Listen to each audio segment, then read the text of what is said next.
the Texas School Book Depository Building, Dallas.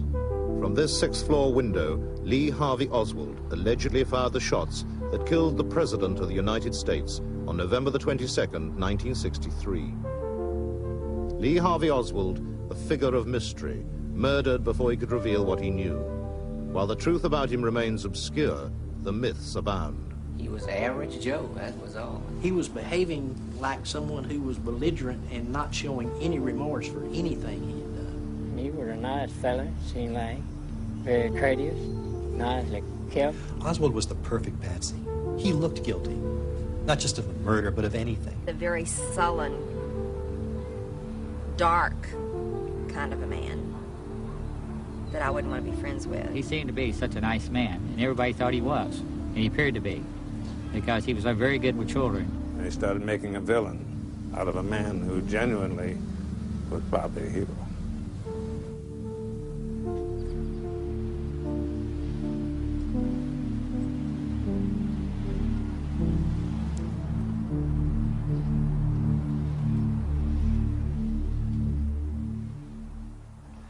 Lee Harvey Oswald is a question mark to history.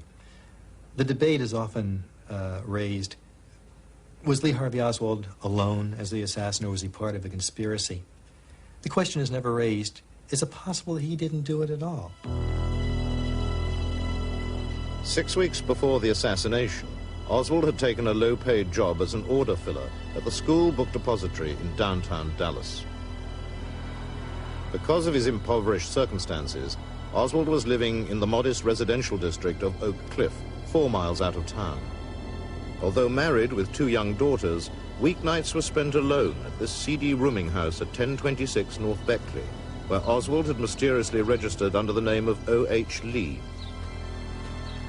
Most weekends, however, he visited his Russian-born wife Marina and their baby daughters, who lived on the far side of town in the Irving district of Dallas. Unable to drive, he would hitch a lift with a fellow worker to this house, where his family lodged with the woman who had befriended them, a Quaker called Ruth Payne. The idea of his having shot the president skews what everyone thinks, it seems to me, and we forget how ordinary he was, or how he would play with his children and with mine at the house on weekends. And my main memory of him is of his watching the football games on Saturday and Sunday, and he enjoyed watching the games on the TV set.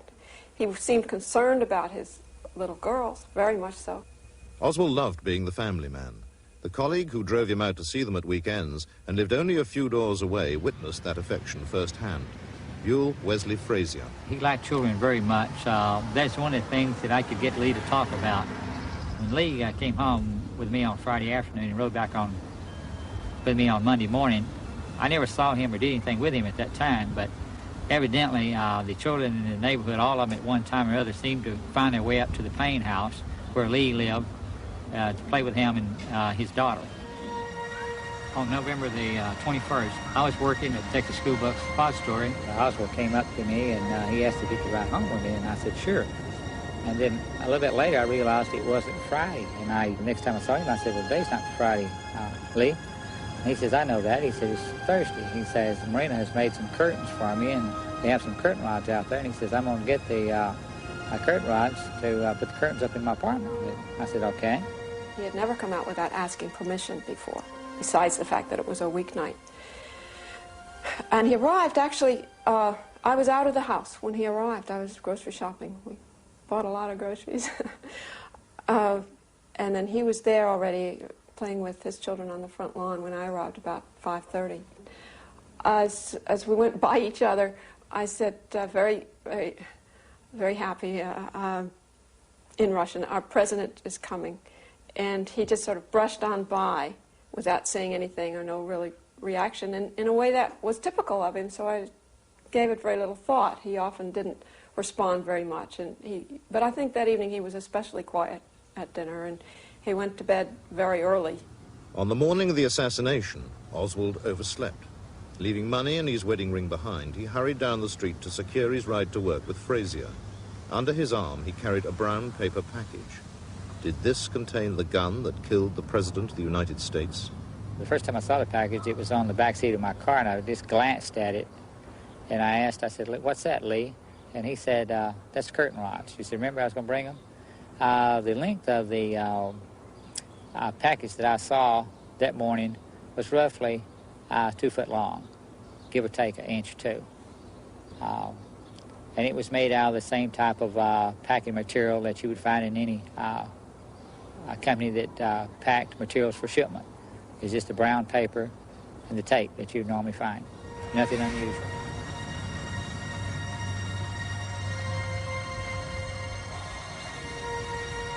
What we actually talked about that morning was that I said, President Kennedy is going to be coming to town today, and I said, I never seen a president. I said, I sure would like to get a chance to see him up close. But at that time, I didn't know that the motorcade in which he would be riding would come right by where we worked. He did not make any comment at all about where the president was coming to town. It didn't seem to interest him one way or the other. I parked in the parking lot at Texas School Book Depository. Lee got out of the car, took the package that he said contained curtain rods, and he put one end of the package in the cup of his hand and the other up under his armpit. He put the package under his arm that way, and he walked off toward Texas School Book Depository up on Elm Street. The package could not have contained Oswald's rifle, for even when dismantled, it was 3 feet long. The Warren commissioners, who investigated the assassination, ignored Frazier's unswerving testimony, insisting the weapon had been smuggled into the depository in Oswald's brown paper parcel. Harold Norman, another of Oswald's co-workers, also found nothing unusual in his behavior that morning. I saw Oswald about 30 minutes, I'd say, before the motorcade was supposed to be coming through. And the reason why I remember seeing him is because he's an order filler, and I'm a checker. So I have to check the orders and make sure that they go out correctly to where they're supposed to go. But meantime, after I seen him on the first floor, I didn't see him anymore. As far as eyewitnesses go, there was a woman named Carolyn Arnold who spoke to Oswald on the second floor moments before the shooting. Now, the motorcade was running 6 minutes late. Oswald, had he been up there, would have had no way of knowing this.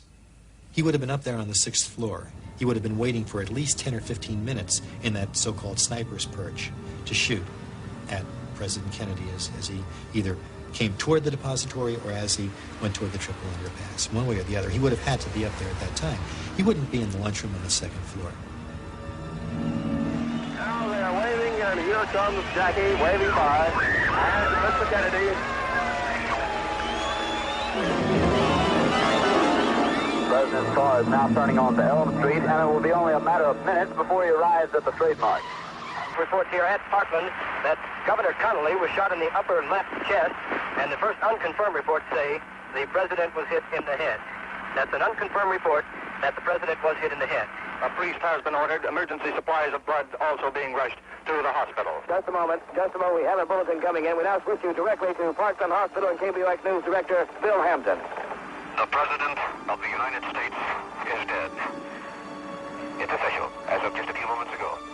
The President of the United States is dead. What I remember is being told that it was an oral report rather than a visual one, that the President had been shot. And then it was really quite a while later that we heard that he had died. And when I first heard that he'd been shot, I went and got a little votive candle and lit that. And Marina said, "Is that a way of praying?" And I said, "Yes, it's just sort of my way." We were both just very distressed, and let lunch sit on the table, neither interested in eating. As we followed the coverage, a little later on, life went on. We had children to take care of, and she was hanging out some laundry in the back line when I heard on the TV that the shots were thought to have been fired from the school book depository building.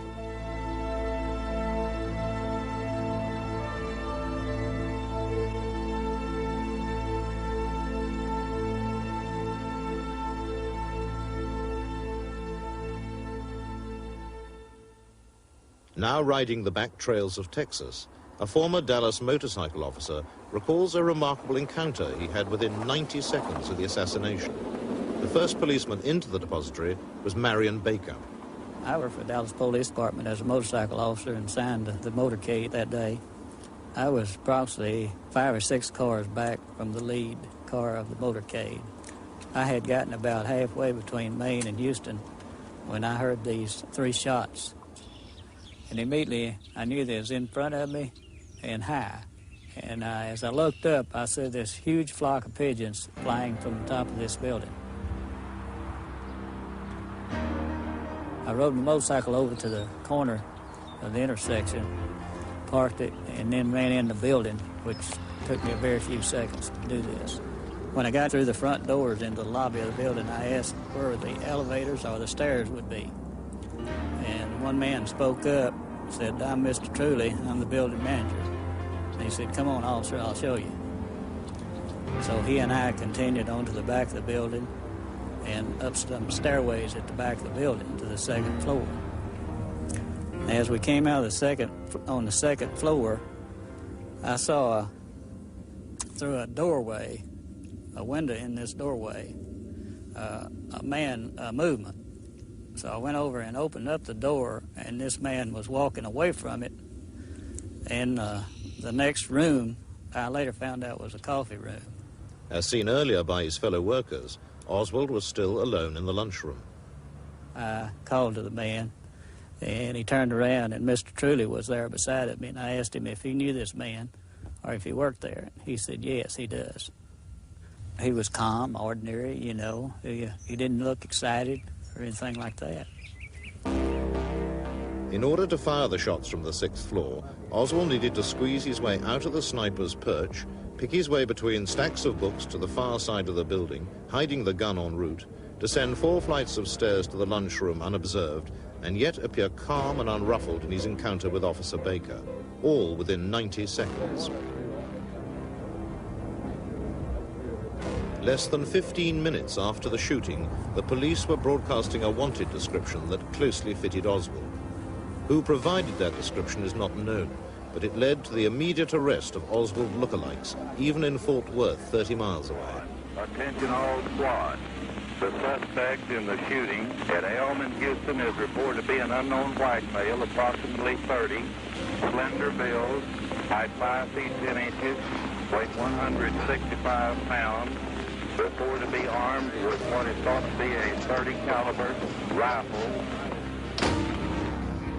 Meanwhile, the real Oswald had made his way to a taxi rank a short distance from the depository, and after politely offering the first cab in line to another passenger, had asked to be driven to the street where he lived in Oak Cliff. At his lodgings, he rushed to his room, collected a jacket and revolver, and was last seen by his landlady shortly after 1 p.m., standing at the bus stop outside 1026 North Beckley.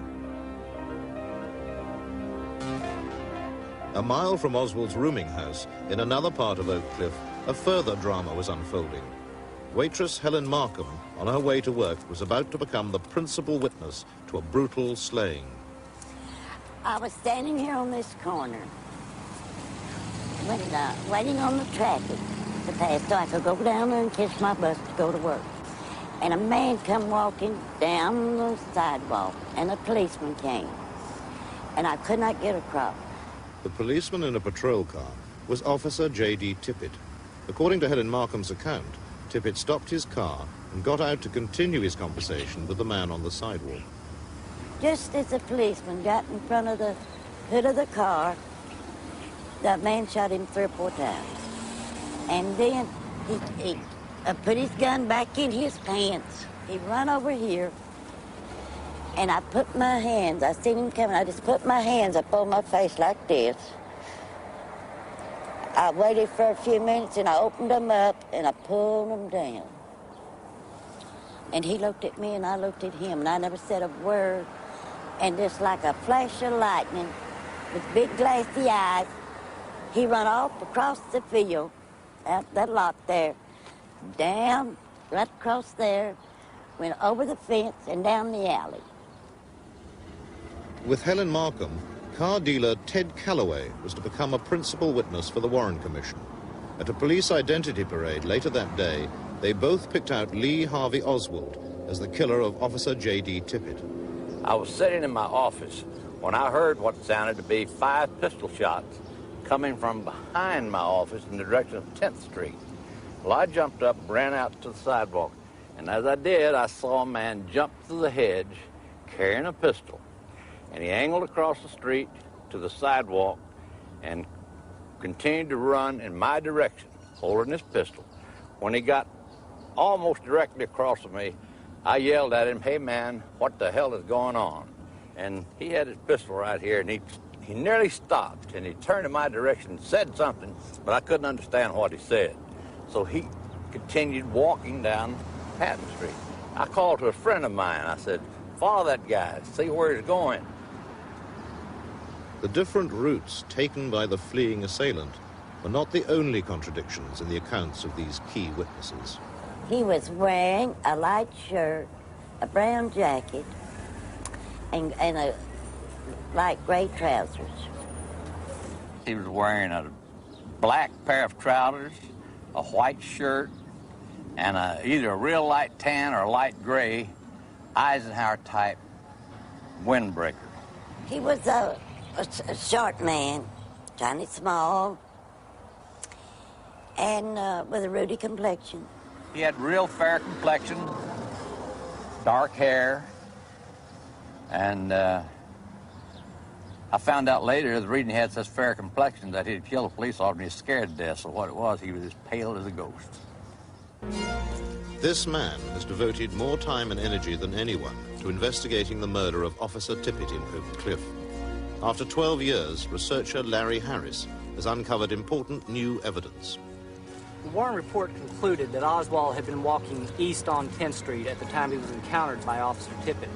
And yet virtually all of the police, FBI, and Secret Service written reports from that weekend stated clearly that the man had been walking west on 10th Street, the opposite direction of Oswald.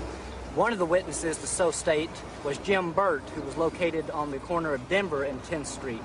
He sat on his front porch and stated he watched the man walking west on 10th Street up to the point where he encountered the police officer, and this is the man who did the shooting. The fact of the matter is that after 25 years, it's unclear just what transpired during the shooting here at 10th and Patton. One of the witnesses not known to the Warren Commission was a woman named Aquila Clemens, who was located in a house on the opposite side of the street. She came out immediately after the shooting and said she saw 2 men, one of whom was short and chunky, standing near the police car, and these men ran off in opposite directions. The bullets recovered from Tippit's body could not be traced to Oswald's revolver, nor apparently to any other revolver. There were references on the police radio tapes to an automatic weapon, 2 references. This is highly significant because Oswald was carrying a 6-shot revolver, not an automatic. According to the Warren report, Oswald continued on in a westerly direction toward the Texas Theater and was able to reverse the 6-block distance unimpeded, even though Jefferson Boulevard was swarming with police cars and bystanders searching for the suspect and closely scrutinizing any single white male that would have been walking in the area.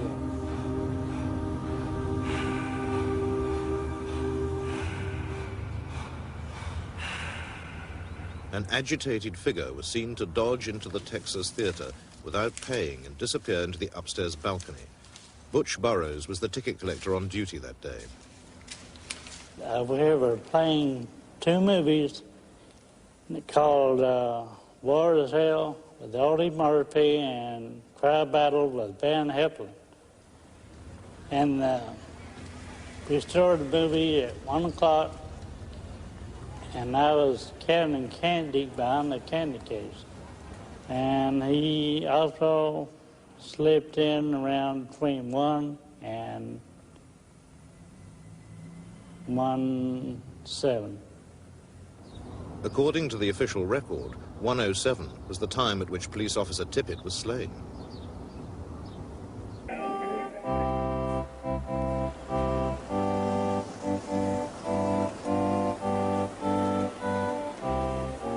Tippit's police comrades gave him a hero's funeral with all the pomp and ceremony that the city of Dallas could provide.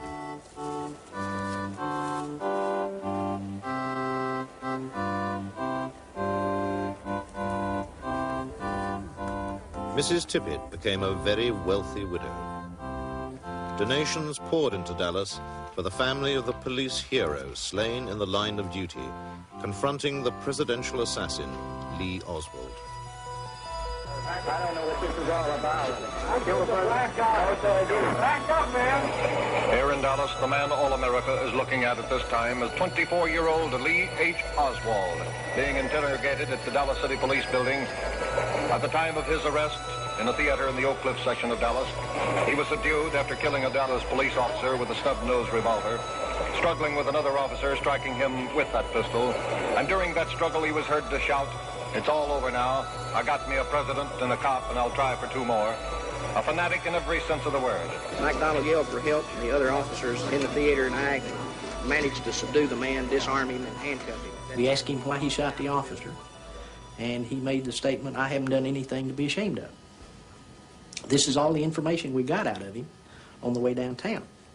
After we pulled into the basement and set up the wedge, we told him we would hold him in such a way that if he did not want his picture taken, he could duck down below the level of the outside guys walking around him and get into the station without anybody taking his picture. And here again, he says, "I haven't done anything to be ashamed of," and he did not try to hide his face in any way as we went in on the elevator up to the 3rd floor and set him in the interrogation room. Except for the arresting officers, I was the first investigative officer that talked to him. He said he hadn't shot anybody, hadn't shot an officer or anybody else, and the only thing that he would admit to was hitting an officer in the mouth. He said, or a cop in the mouth is the way he put it. He said, "I will admit to hitting a cop in the mouth," but he said, "I won't admit to shooting anybody." And his answers that he would give to questions were as almost like they'd been rehearsed. Sir, shoot the president. I work in that building. Were you in the building at the time? Naturally, if I work in that building, yes, sir. Back up, man. Did you shoot the president? No, they're taking me in because of the fact that I lived in the Soviet Union. Did you shoot the president? The prime piece of evidence against Oswald seemed to be the antiquated bolt-action rifle discovered on the 6th floor of the depository 30 minutes after the assassination. However, both the FBI and the Dallas police were unable to positively tie the weapon to Oswald. This became a matter of increasing embarrassment to Police Chief Jesse Curry. Chief, we understand you have the results of the paraffin tests which were made to determine whether Oswald had fired a weapon. Can you tell us I what understand those that tests I understand that it was positive. What does that mean? It only means that he fired a gun. This doesn't... Was there powder burns or powder marks on his cheek or I don't know that. I don't know All that. you know about on his hand? Yeah. That he fired a gun, Chief, A gun. not the rifle or the pistol. That's right. As the police tried to build a case against Oswald, officers were dispatched to question his wife, Marina. They were led by Detective Gus Rose. We drove to the 6th Street address in Irving, address of Ruth Payne, and walked up the walk, and as I approached the door, a voice said, "Come on in, I've been expecting you." Questions that I asked Marina, I said, "Does your husband own a rifle?" She said, "Yes." And I said, "Do you know where it is?" And she said, "Yes." I said, "Can you show it to me?" And she said, "Yes." And she motioned for me to follow her. And she directed me into the kitchen part of the house where she opened a door that goes into a garage. And she pointed out in the garage to a rolled up blanket that was laying out there. And she said, being interpreted by Ruth Payne, "That's his rifle." And the officer picked up the blanket roll and, just hung over his arm. And that was the point at which I felt that he could have been the one that killed the president. And I had this flood of feeling of, what they need to know. I'm going to help them know whatever they need to know. We're going to get to the bottom of this. But that was the first I had any inkling that he'd even had a gun. Fire that rifle just as fast as you people have been given, but I emphatically deny these charges. Basic fundamental hygienic rights, like a shower and a clothes. These people have given me a hearing without legal representation or anything. You shoot the president? I didn't shoot anybody, no, sir. I'm just a patsy. There is no official record of Oswald's many hours of interrogation. Well, I was in the process of transferring him. I had a short conversation with him where I said, "Lee, if anybody shoots at you, I hope that they are as good a shot as you are." Meaning that I hope if they shot at him, they'd hit him and not me. he kind of laughed and said, well, you're being melodramatic about it. I don't think anybody's going to shoot at me. And I said, well, in the event that they do shoot at you, you know what to do. You will be on the floor immediately. However, I didn't realize that just 2 or 3 minutes later, somebody would actually be shooting at him. Even in Oswald's dying moments, the authorities desperately tried to wrest a confession from him. As Surgeon Paul Peters of Parkland Hospital explains. There were Secret Service men intermingled with the operating room personnel, as there were dozens of people in the operating suite at that time, and some were dressed in green clothes as the surgeons so as to be indistinguishable from operating room personnel. And since it was known by those in the operating room that he was under little or no anesthesia, 2 or 3 people shouted in his ear, "Did you do it? Did you do it?" Which led me as a layman to speculate that perhaps a full-fledged confession might not yet have been obtained from Mr. Oswald. Determined efforts by the Dallas police and the FBI in Washington had still failed to tie the prized rifle to Oswald.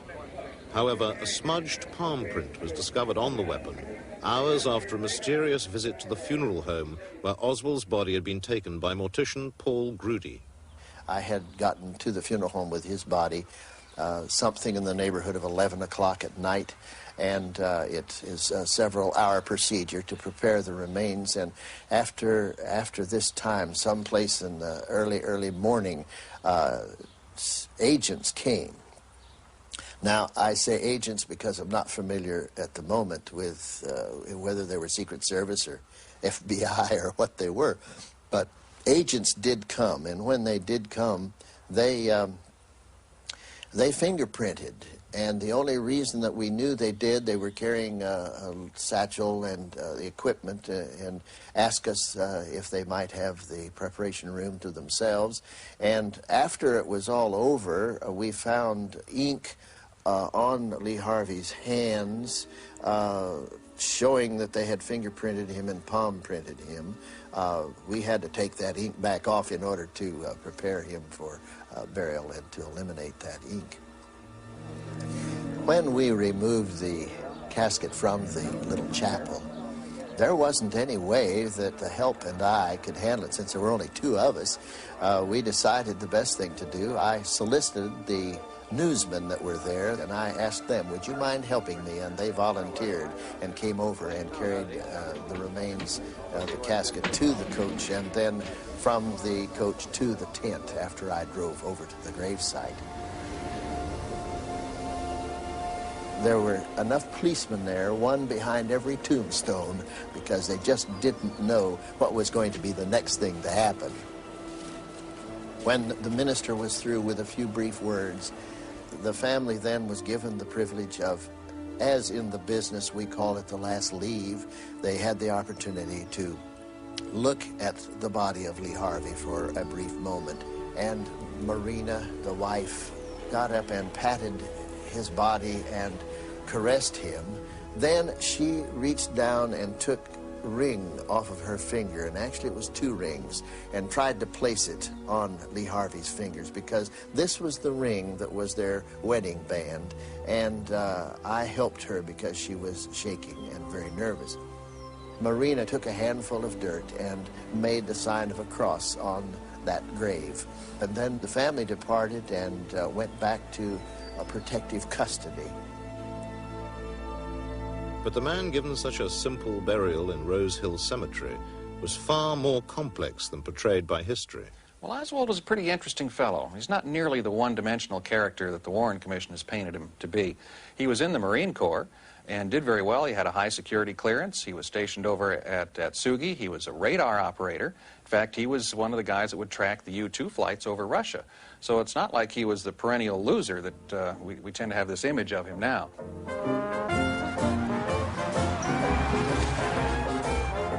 Some of the key pieces in the Oswald puzzle lie not in Dallas, but down in New Orleans, where he spent significant periods of his life.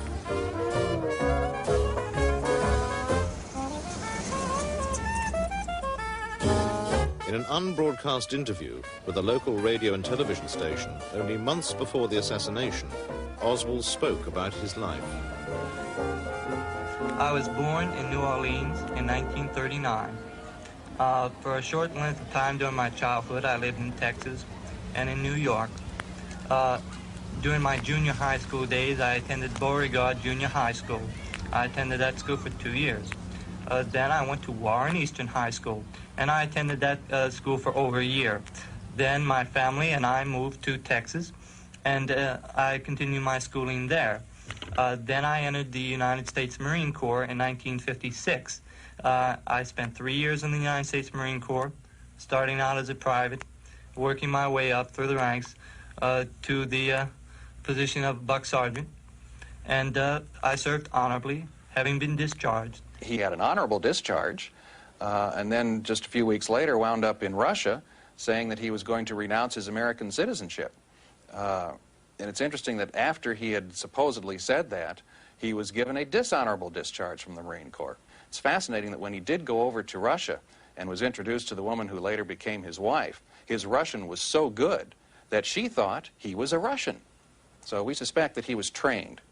And it is known that the military in this country had training programs for defectors, and we suspect Oswald was in that program. We don't know it, but we suspect it. A glimpse into his true role in Russia may have been revealed by the hesitant way in which he described his relationship with the American embassy there.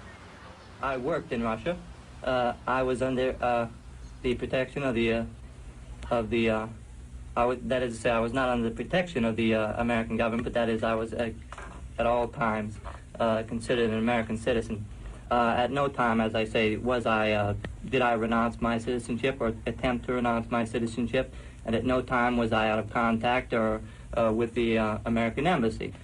It's quite possible that his mission in Russia was sponsored by the U.S. State Department, which did participate in some fake defector programs back in those days. It's entirely possible, and it certainly would fit with the kind of person we think Lee Harvey Oswald was. One person with no illusions about Oswald's role launched his own investigation into the Kennedy assassination in 1967. The former district attorney of New Orleans, Judge Jim Garrison. He was employed by the Central Intelligence Agency, and he was obviously drawn into a scapegoat situation and made to believe ultimately that he was penetrating the assassination. And then when the time came, they took the scapegoat, the man who thought he was working for the United States government, and killed him real quick. And then the machinery, disinformation machinery started turning, and they started making a villain out of a man who genuinely was probably a hero. 6 months before the assassination, Oswald had taken a mundane job with the Riley Coffee Company. But it seems his real activities were centered a few blocks away. From a small office on the corner of Lafayette and Camp Street, Oswald managed a local chapter of the pro-Castro Fair Play for Cuba Committee. Operating from an adjoining office was a sinister figure named Guy Bannister. About Guy Bannister, it's difficult to say much about him because he always stood in the shadows and pushed someone else to the front. He was a strongly disciplined man, perhaps the outgrowth of his many years as a special agent in charge of the Chicago office of the FBI. But he was a key man in the assassination. And that's clear from the fact that Oswald's sheep-dipping, his being portrayed as a communist, was done out of Guy Bannister's office. So he was sheep-dipped for months as a communist by given literature. Lee, hand this out today. This is your assignment. I came across the fact that Oswald, a private in the Marines, had taken a Russian examination. And I knew the privates did not take Russian examinations unless they were connected with intelligence. So that caused me to be curious about 544 Camp, which was the address stamped on one circular that he gave out one time before, obviously, Bannister told him, Lee, no more addresses. It turned out that was a side address of Guy Bannister's private detective agency. Well, I went down there to look at it, and I found myself not merely outside of Guy Bannister's office, but across the street from Naval Intelligence, across the street from Secret Service, Around the corner was the Crescent City garage, the garage for the intelligence community. And then 2 doors away, the Riley Coffee Company. I used to be in the FBI. I knew people in naval intelligence, and they were either across the street, around the corner. The whole intelligence community was there, and right in the middle of it was Guy Bannister, having Oswald Sheepdip as a communist. You're a Marxist? Well, I have studied Marxist philosophy, yes, sir, and also other philosophers. But are you a Marxist? I think you did admit on an earlier radio interview that you consider yourself a Marxist. Well, I would very definitely say that I am a Marxist. That is correct. But that does not mean, however, that I'm a communist. What is the difference between the two? Well, there's a great deal of difference. Several American parties in several countries are based on Marxism, such as Ghana. Certain countries have characteristics of a socialist system, such as Great Britain with its socialized medicine. These, then, are the differences between an outright communist country and countries which adhere to leftist or Marxist principles. In your work with the Fair Play for Cuba Committee, what are you advocating? We advocate restoration of diplomatic, trade, and tourist relations with Cuba.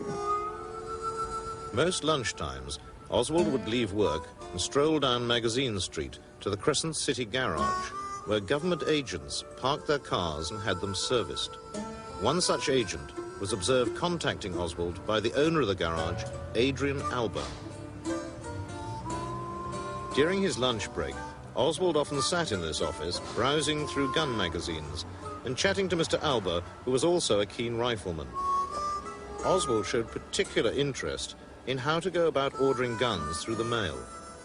The authorities tried to tie Oswald to the ordering of the assassination weapon by a coupon allegedly found amongst his possessions, torn from a June issue of one of Alba's gun magazines. Oswald, however, had ordered his rifle from a February issue of the magazine.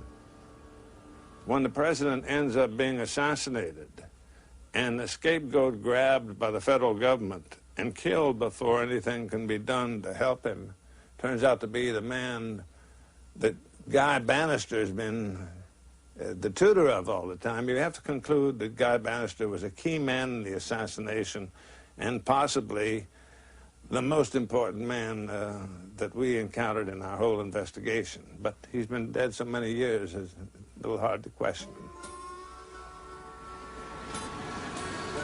Clinton, a sleepy country town 130 miles from New Orleans, and the unlikely venue for the further sheep-dipping of Agent Oswald.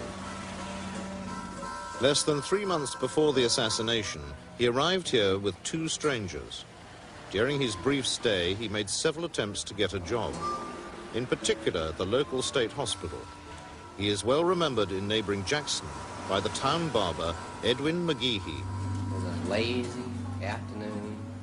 Traffic was slow, and all of a sudden this stranger walks in the door. Said, "How about a haircut?" I said, "Fine." I got up, he sat down, and we started chatting, and I said, "How you doing?" He said, "Fine." He says, "Do you know," he says, "I'm looking for a job." And he says, "Do you know anything about it? You know any place where I can get a job?" I said, "The only place we have is East Louisiana State Hospital." But I said, "Do you know anybody can help you get on?" And he says, "I don't know of anybody." He says, "I'm from New Orleans," and he said, "I don't know anybody could help me." Well, I said, "I can direct you to our representative, Mr. Reeves Morgan's house." And he jumped when I said it was a mental institution. He just jumped like that. And he says, "Do they have all kind of jobs there, like electricians?" He said things like you say would make you remember him. That was my distinct impression. And he just didn't need a haircut. I don't know what he was up to. Oswald could not drive, but nonetheless he took to the back lanes and found his way to the remote homestead of the local state representative, Reeves Morgan. Well, I was in the house there burning some trash out of the fireplace that had accumulated, and I heard a knock on the door. I got up, and there was a young fella. And I invited him in, and he said he wanted a job over at the hospital. He understood they had a vacancy over there in the electrical department. He seemed like a nice young fella, about like the average fella, or maybe better than some of them. I went to lunch on the day of the assassination around at my mother-in-law's house. She invited us, my wife and I, to eat. And his picture was flashed on the TV. And I said, my goodness, I said, I know that fella from somewhere. I said, that's the same guy that was here. And Lee Harvey Oswald, he said he introduced himself as Oswald, Lee Oswald, he said. And I called the FBI man down there, and he said he knew he'd been up here already, and that's the last I ever heard of them. And I said, surely they'll be by, you know. And I kept looking for them. They never did come by. And I thought that was strange. The reason why they wanted to get Lee Oswald into the Jackson State Mental Hospital was so that with a change of a document or two and picking up a doctor or to testify for the government, they could make him appear to be insane. He was utterly sane, just as he was absolutely non-communist. But in the sheep-dipping program that was underway, it was important to try and make him appear to be crazy.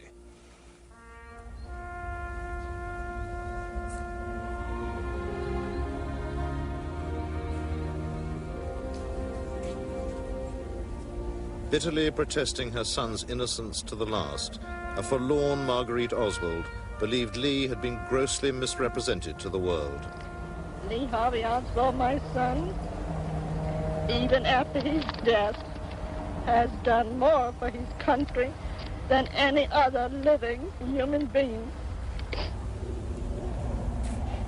3 weeks after I buried Lee Harvey Oswald, the Secret Service came to me and they said, Paul, did you see any scars, such as the scars on his wrists, where he was supposed to have tried to commit suicide in Russia? And I said, of course, I wasn't looking for the likes of this, and really in my own mind did not feel as though I remembered much about this, but didn't remember seeing any marks of that kind.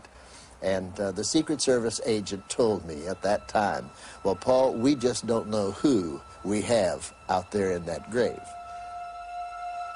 That mystery did not end with Oswald's burial. Lingering doubts about the identity of the person buried at Rose Hill Cemetery, Fort Worth, prompted Oswald's widow, Marina, to have his body exhumed in 1981. Being of Russian background and not truly trusting the American, she often wondered if his body was really there. So when it came the opportunity to possibly bring his body to the surface, she was most interested to know, is his body really there? Had somebody taken his body from the grave after the burial had been made? Well, that was her motive, partly. And then, too, I think she was interested to make sure that this was really Lee Harvey Oswald that was still there in that grave. At the time of the 63 of the burial time, I put Lee Harvey Oswald in a steel-reinforced concrete vault. That vault was hermetically sealed. The vault is guaranteed not to break, crack, or go to pieces. It's heavy concrete with steel in it, with an asphalt lining. And when I opened the grave in '81 and found that that vault had been broken, and the bottom of the vault was the part that was broken, the top was still intact, I noticed at that time that the casket had been disturbed. I questioned in my own mind what had been going on. When I opened that casket the first time, I sent my wife, Virginia, to Marina to tell her, yes, there is a body in that grave, because that was her concern. And then we did go to Baylor. There was an examination by a medical person who was a forensic pathologist. And she determined that, yes, these were the teeth of Lee Harvey Oswald, but it took 2 years for her to make that determination before the report was actually done. The findings of the team are as follows. We independently and as a team have concluded beyond any doubt, and I mean beyond any doubt, that the individual buried under the name of Lee Harvey Oswald in Rose Hill Cemetery is, in fact, Lee Harvey Oswald.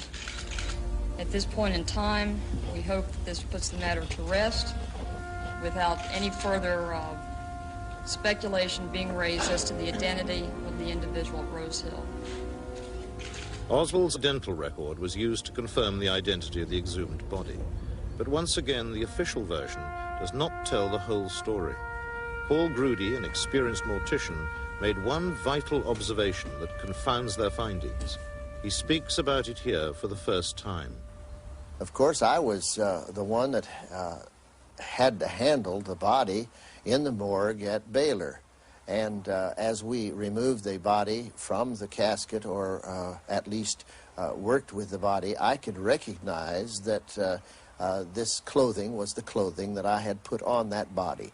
And yet, when I saw the head of this body, and it was removed from the casket and removed from the body in order that they might x-ray it and take pictures, I could see that there was no autopsy on that head.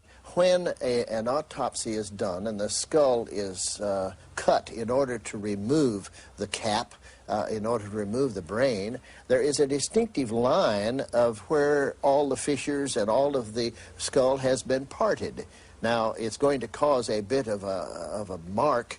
No matter what you try and do, it's going to show. And knowing that I handled the body originally, and there was an autopsy on that head, and now to see that there was no autopsy on the head made it in my mind pretty clear that something had transpired that had caused this. And I feel as though someone had gone to the cemetery, off hours, had taken the head of Lee Harvey Oswald that now was dead.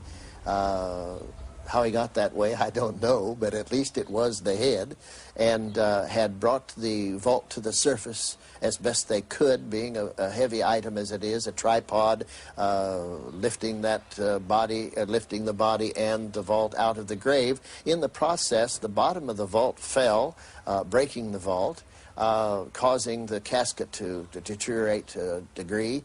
Then, of course, removed the head of the one that was there that had been autopsied and put this head in its place so that we would find the teeth of Lee Harvey Oswald. That's my theory. This is what I think happened. Whoever caused that was the same faction that caused the assassination in the first place, but it, in my mind, a cover-up had taken place. Lee Harvey Oswald was not the individual who assassinated President Kennedy, nor was he the individual responsible for policeman Tippett's death. I want to know why, after 25 years, the federal government of this country maintains that Oswald and Oswald alone was responsible for these murders. The individual that I know is Lee Harvey Oswald. I don't think had it in him to be a person capable of committing such a crime as murdering the President of the United States. I'll always believe that. The side I saw to him was a very kind and loving man, and that's the way I like to remember him. Lee Oswald was totally, unequivocally, completely innocent of the assassination. And the fact that history, or in the rewriting of history, and disinformation has made a villain out of this young man who wanted nothing more than to be a fine Marine, is in some ways the greatest injustice of all.